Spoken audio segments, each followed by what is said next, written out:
Hello everyone, Brad Johnson here, and in this video I'm going to be announcing a brand new project that I'm going to be adding together with RAYD8 REGEN, the RAYD8 REGEN technology. This new project is called the KOZYREV Mirror.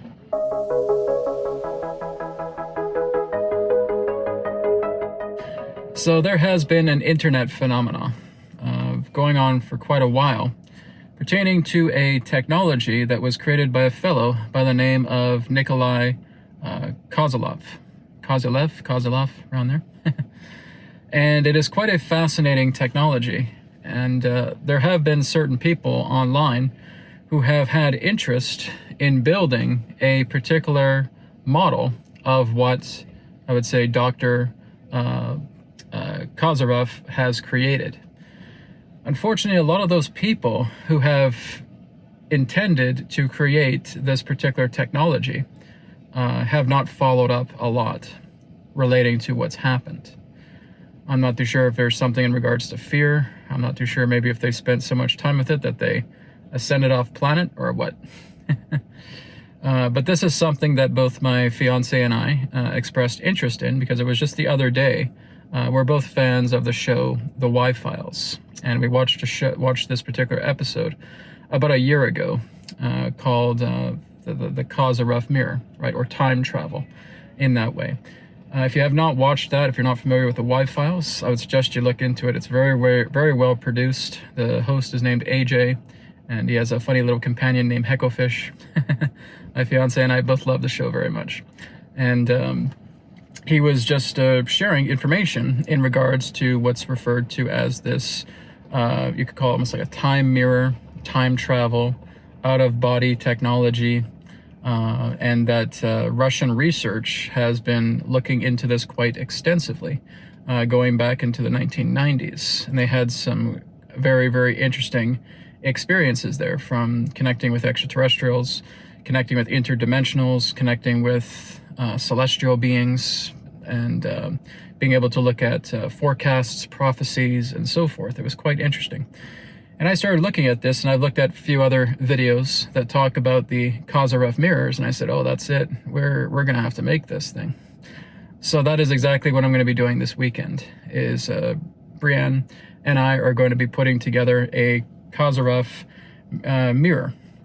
So there's some photos here that I'm going to be putting up so you guys get a basic idea of how it works. So what we're going to be doing is we're going to be using one of our downstairs rooms, and we're going to get mylar film, which is kind of a reflective material. We're going to be getting copper wire. We're going to be getting some clothespins and so forth, and just basically pinning this Fibonacci spiral into one of our rooms. And we're just going to put a chair in the center, and we're going to be documenting a lot more about the KOZYREV technology. Now, just in regards to what I've researched, because he talks a lot about different things pertaining to how this particular technology works, I'm not really in full agreement about what he says in regards to what it actually does, because that's looking at too much Einsteinian general relativity nonsense mostly. It has nothing to do with bending time. There's no such thing as time, so you can't bend it. There's no such thing as space, so you can't bend it. This has nothing to do with bending time. This has nothing to do with bending space. What this involves is you're creating a capsule. You're utilizing the divine blueprint of the Fibonacci spiral. I know this because this is in RAYD8, right? It has nothing to do with bending time. It has nothing to do with bending space. It has nothing to do with time energy. There's no such thing as time energy.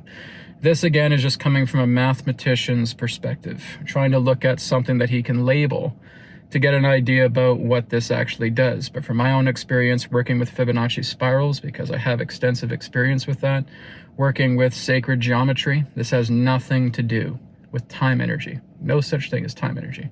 This has nothing to do with space energy. There's no such thing as space energy. Time and space have no properties. Time and space, as we understand it, are measurements, right? You have measurement of location, and you have measurement of linearity or temporal nature, temporal measurement. That's all it is, right? It really just does not exist. It's our own necessity to categorize, to measure, right? To understand how we can compartmentalize things. But that's not what this does. What you're doing is you're stepping into singularity. A spiral is a two-dimensional version of a torus field and hyperboloid. So what you're doing is you're stepping directly into the center, specifically, of a hyperboloid. The spiral going out would represent the flow of the torus field, right? They can call them torsion fields, but all torsion really represents is just the nature of force, acceleration, momentum, right? That really is not the property itself, that's the effect. A torsion is an effect, it's not the cause, right? So when you're basically at the center point and you're generating a spiral, and that spiral needs to go out clockwise, it doesn't go out counterclockwise. If you bring it out counterclockwise, you're bringing material back into the ether. And again, I haven't developed this thing, but I don't think you get too many good results pertaining to a counterclockwise spiral. So for those of you who are looking to develop this, I can just again share my experience working with the Fibonacci sequence, working with the Fibonacci spiral, working with sacred geometry. Basically what you want to do is have your chair, let's say you have a chair in the center of the KOZYREV mirror, you want to have it face north, okay? As it faces north, then you're generating the clockwise spiral, which means it is centrifugal divergence, which means the information that's coming from the ether, representing a perturbation, is flowing into our physical realm, where you are functioning as the bridge, the medium, the carrier of that information. When you step into the center of the KOZYREV mirror, you are functioning as the bridge. You are functioning as the keeper of that information based upon how your emotional and mental states are. Well, that all depends in regards to the phenomena that you'll be experiencing through omnipresent singularity. You're sitting in the middle of singularity, and the spiral is representing a transmission bridge to where that information through singularity can come together through you via the mind for you to perhaps convey that information. So that's giving you just a little bit of an insight about how this works. Like I said, it's just my experience working with a lot of sacred geometry, Fibonacci over the years. No doubt, KOZYREV was a very brilliant person, but he really represented that of a mathematician. And mathematicians don't really know this stuff. Mathematicians will subscribe a lot to general relativity, quantum mechanics, and so forth.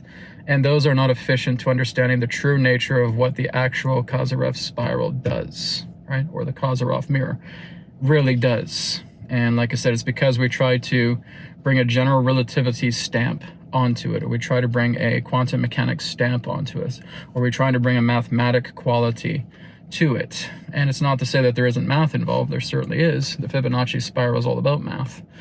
But the whole idea is it's math of the divine blueprint. It's not so much looking at finites, it's looking at infinite, right? This is a math that represents an infinite complement, right? Because the Fibonacci sequence goes on eternally, doesn't stop, keeps going, right?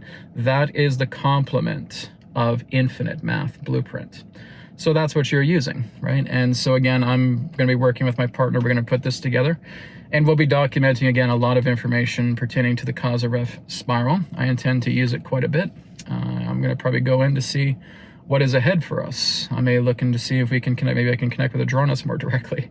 Maybe there's some other things that are going to be popping up that will be beyond my expectations, and that's really the key, is not to have any expectations with this. If it's a lump of a failure, I'll definitely come on camera and admit that as well too. So wherever it takes us, we're going to be constructing it this weekend. Hope we get it ready to have a test run either this weekend or early next week. But I will be talking about it quite often through the webcasts, and I'll probably do some more standalone videos just on the KOZYREV mirror. If it is a success, if it does very, very well, then this is something that I'll be offering down the road together with RAYD8 REGEN, and even with the center that I'm looking to put together down the road as well too, having this particular technology available for people who can come in and utilize it. Right now we're kind of doing the Home Depot version of it, and then as we continue to get a little bit more experience with it, we'll probably have it with better quality materials. And if we are able to get a commercial space down the road with RAYD8 REGEN, then we're going to add that as an additional feature that people can come in and use. They can use the KOZYREV mirror or as I would refer to it as the Fibonacci mirror. I basically refer to it as that because that's really what it is. It's a Fibonacci mirror. So we'll see how things go. I'll keep you guys updated, and I will keep you guys updated, okay? A lot of people are not keeping people updated, but I will be keeping you guys updated, okay? Thank you so much for watching, and I'll speak to you again in another perspective of the now. Take care, namaskar, and may it be well with you.